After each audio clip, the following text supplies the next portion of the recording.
certainly not Muslims. Islam did not exist until many centuries later, the 7th century. It didn't even begin to exist, even incipiently, with Muhammad, the prophet, or their prophet, as they call him, and so forth. So absolutely not Muslim.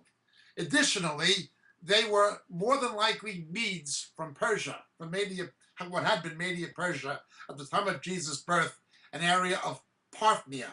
The Medes are the ancestors, the genetic and anthropological forebearers of the modern Kurds, of the modern Kurdish people, who are probably the only people in Iraq the West can trust. They were also a nation that ethnically was never particularly hostile to Israel or the Jews. Now let's talk about these Medes. The priesthood of the Medes were the Magi. The priesthood of the Medes were the Magi. Many people have speculated that they were practicing astrology and knew by astrology Jesus was coming. This, of course, is nonsense. Let's understand how they knew why Jesus was coming, but also dispel the myth that there were only 3 of them. We do not know how many they were. Names were actually given to them in later traditions like Balthazar and so forth, but these were made up or invented by the church at a much later point, several centuries later, in the post-Nicene era. We don't actually know their names, and we don't know how many there were, but there was more than likely quite a contingent of them. Now, the reason they come up with 3 is because of the 3 gifts: gold, frankincense, and myrrh. Gold because the Messiah would be a king, incense because he'd be a priest, and also myrrh because he'd be anointed for burial. He would die for our sin and then raised to give us eternal life. So the 3 gifts they apportioned to 3 kings, assigned names, fictitious names at a later point. Who were the Magi? The Magi had been the wise men of Babylon. They were absorbed into the Media-Persian Empire, but they were not, sorry, cut, take that out. Okay, we can edit. Who were the Magi? The Magi were the priesthood of the Medes, not to be confused with the wise men of Babylon. Later on, when the prophet Daniel had his encounters with the kings of the Medes, you had Darius the Mede, who became beneficial to Israel and the Jews, as we read in the books of Ezra and Nehemiah. We also had another king of the Persians, Ahasuerus, remembering that the Persians and Medes were aligned, sort of like the United Kingdom of Scotland, England, Wales, something of that nature. They monotheized under the influence of Daniel the prophet. Now later on, another monotheistic religion called Zoroastrianism would emerge. Ancient and original Zoroastrianism followed the teachings of Zarathustra. It was very compatible with the ideas and religious beliefs of the Jews and Christians in many respects. It's mutated into some kind of fire veneration and things like this over the centuries, but the original teachings of Zarathustra would not have been largely incompatible with the teachings of the Hebrew prophets and later of Jesus. He believed in personal moral responsibility and various other teachings that sort of resemble some of the things we read in the Dead Sea Scrolls with the sons of darkness and the sons of light. Zoroastrianism was the original religion of Persia, not Islam. Persians are Aryans. Iran comes from Aryan. In other words, they are Indo-Europeans. They're not Semites. They're not a Middle Eastern people in their origin. They are European people similar to the ancient Greeks who migrated into the Middle East. It was also the Persians who began Hinduism in its primordial form in the Indus Valley in India.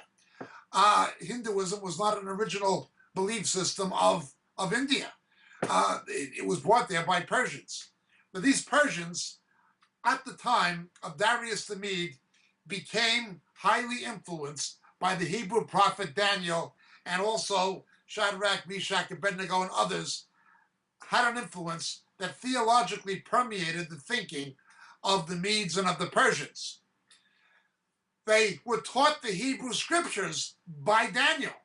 their kings believed in the God of Israel, we are told in the book of Daniel. One of the prophecies in the book of Daniel is in, cut, my mistake. Okay. One of the prophecies in the Torah concerning the Messiah that they would have likely learned from Daniel was from the book of Numbers, chapter 24, verse 17, speaking of the Messiah. And again, the rabbis, ancient rabbis, the sages agreed this passage was messianic and prophetic. I see him, but not now. I behold him, but not near. A star shall come forth from Jacob. A scepter shall rise from Israel, and shall crush through the forehead of Moab, and tear down all the sons of Sheth. Edom shall be his possession.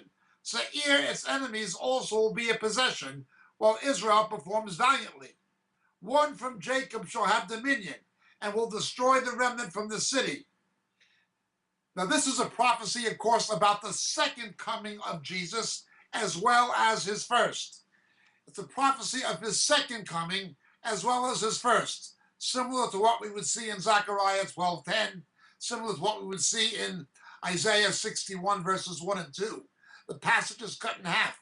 The first half of the passage speaking of his first coming exclusively, the second half speaking of his first coming and his second, primarily his second. They knew a star was going to come forth to show a ruler would be born in Israel. This is the notion of the scepter. Now, this relates to the prophecy of Jacob to the tribe of Judah in Isaiah chapter 49. The scepter shall not depart from Judah until Shiloh comes. The kingship of Israel had been established in Jerusalem, in Judah, yet it was still called Shiloh, which had been the de facto capital for 200 years where the Holy Ark was. And Shiloh, became a metaphor for the Messiah in Hebraic thought. The rabbis confirm this, the ancient sages confirm this. It's a prophecy of the Messiah.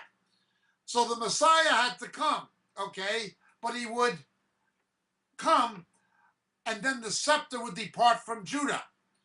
There was no Davidic line anymore, but the royal capital had been in Jerusalem under Herod the Great. Geographically, it was in the tribe of Judah. When Herod the Great died, the Romans appointed proconsuls, surrogate Roman governors. Pontius Pilate did not rule from Judah. He did not rule from Jerusalem. He would come to Jerusalem at certain times, and he would stay at the Fortress Antonio, but his capital was in Caesarea on the coast. This is verified by history, by archaeology, by Josephus, and in fact, a stone with his name commemorating it was discovered in Caesarea. It's in the museum in Israel, the Israel Museum, but there's also a facsimile of it where it was located next to the archaeological ruins in Caesarea Maritima on the coast of Israel, about 35 minutes drive south of Haifa. The largest underwater archaeological dig in the world, and a fantastic place to see Roman, Byzantine, and Crusader and Jewish ruins. That was Pilate's capital. At the time, it was the fourth biggest city in the world.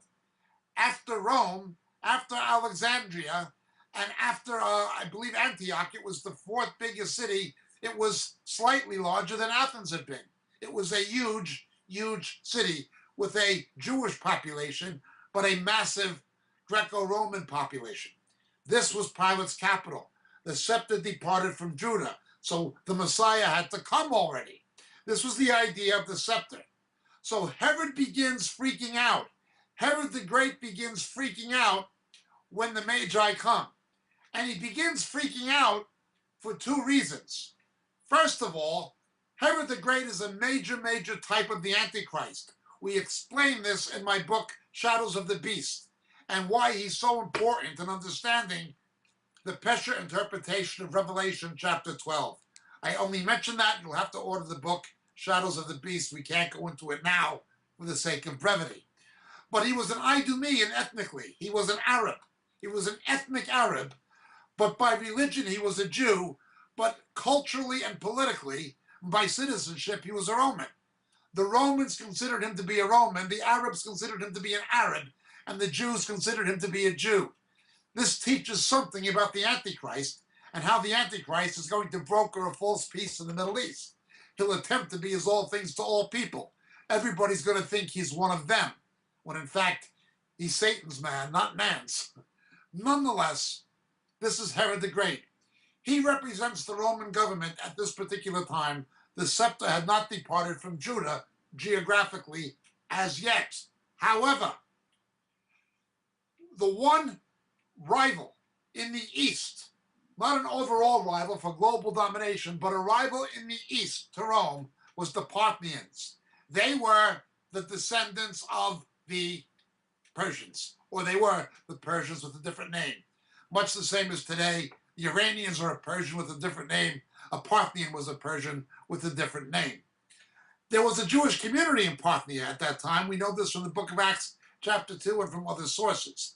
Nonetheless, they withstood the Romans for 300 years. There had been armed conflict between them and Rome, on and off, for many, many years. So there was a strategic threat. They were the one people in the East that the Romans didn't want to fight too much.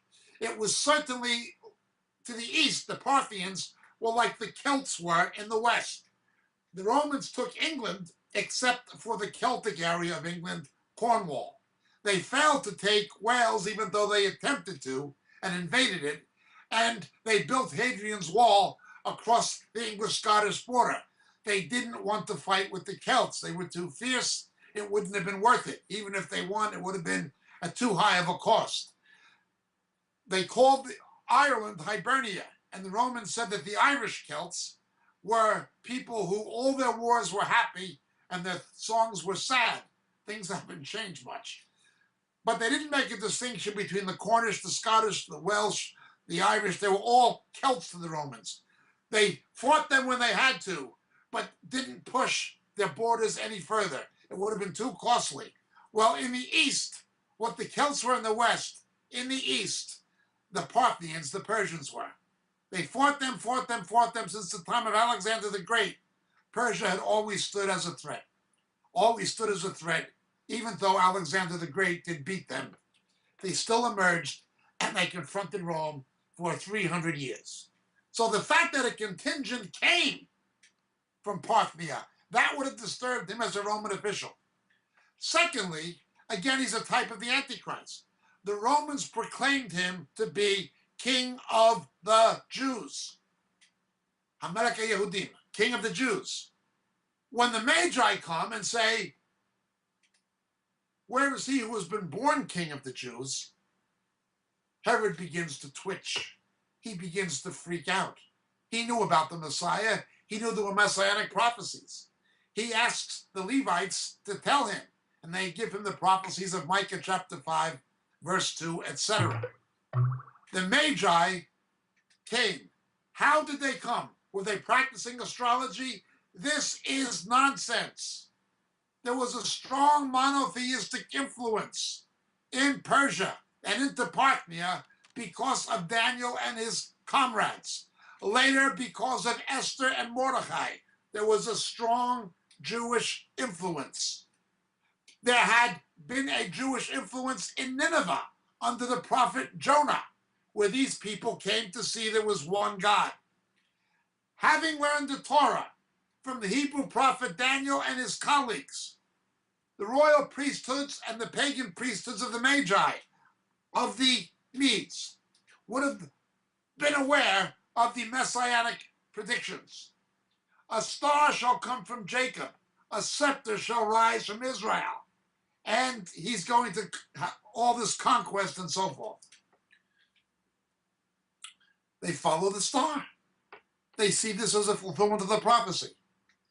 Now, what becomes really tragic is the rejection of Yeshua, of Jesus, by the Sanhedrin and the Jewish religious establishment. They take this prophecy that applied to Christ, to Jesus, to Yeshua, that the Magi knew. And in the 2nd century, apply it to Simon Bar Kokhba. his name meaning son of the star in Aramaic. Rabbi Akiva, a type of the false prophet, proclaims this Antichrist, Bar Kokhba, to be the Messiah. He was later called Bar Kizva, the son of a lie, yet he's still revered as a military hero even in modern Israel, even though he got the nation obliterated and scattered into the diaspora for nearly 2,000 years. This is Bar Kokhba.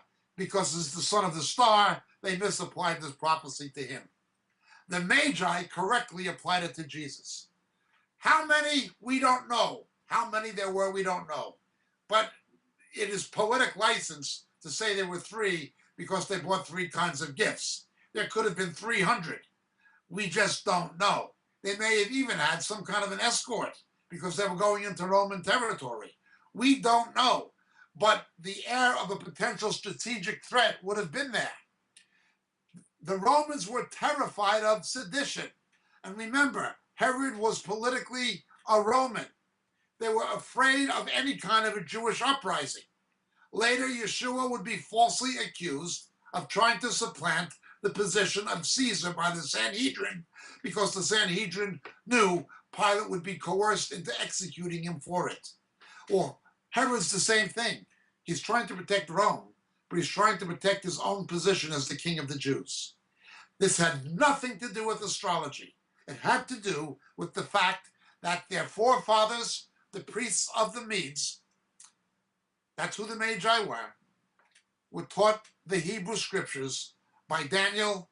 They were exposed to these influences and theological principles of prediction of a messianic redemption and conquest. Shadrach, Meshach, Abednego, Esther, Mordecai, etc. These things are well recorded in Old Testament history. And we have the messianic prophecy of Numbers chapter 24 of this star that was going to come. A star that will come from Jacob, a scepter shall arise from Israel. And it's going to show where this conqueror is. They knew the king of the Jews. Again, the term scepter synonymous with rule, with kingship, with malchut in Israel, in Hebrew. That is the background of the Magi. That is the background. Now they teach something about the last days. Remember, Jesus said, then they will see the sign of the Son of Man, and the tribes of the earth will mourn. Well, when the sign of the Son of Man came and the Magi knew it, it said not only was Herod troubled, but all Jerusalem with him. His first coming teaches about his second. We'll be filming this and going into depth about this in our Christmas Hanukkah conference in Devore coming up on the 14th through the 17th of December in California, San Bernardino. Details are on the Moriel website and Facebook page. Nonetheless, this was the background of the Magi. Nothing to do with astrology, and they were certainly not Muslims. How many? We don't have a clue. But thank you so much for your question. My name is Jacob Prasch. God bless.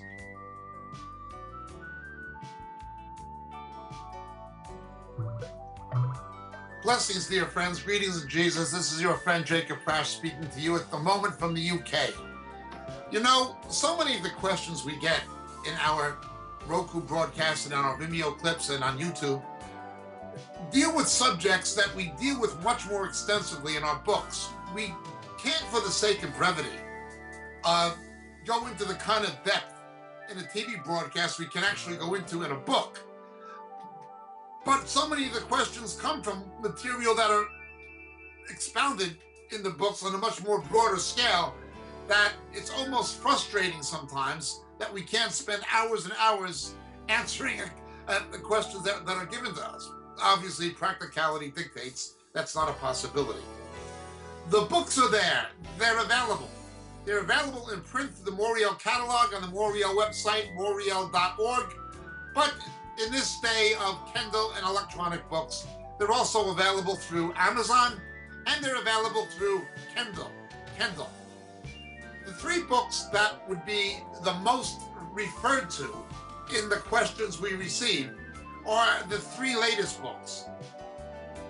The first being The Dilemma of Laodicea. The Dilemma of Laodicea. It's an exposition of the 7 churches in Revelation, culminating with the final two churches, Philadelphia and Laodicea particularly, setting the stage for the return of Jesus. The dilemma of Laodicea would be the first. The second would be shadows of the beast. Shadows of the beast. How the coming Antichrist, how his identity will be revealed to the faithful church. The rapture will not happen. Will not happen, absolutely not happen, until the faithful church knows who the ultimate beast of Revelation is. That is the Antichrist and also the false prophet. How the identity of the coming Antichrist will be revealed to the faithful church. Shadows of the Beast, the second book. And the final and latest one, harpazo. Harpazo. What the scripture actually teaches about the rapture, the snatching away, which takes place between the sixth and seventh seals in the book of Revelation. So these three books, Dilemma of Laodicea, Shadows of the Beast, and Harpazo, all available in the Moriel catalog, all available through Amazon, and all easily available electronically by Kindle. Thank you so much, dear friends.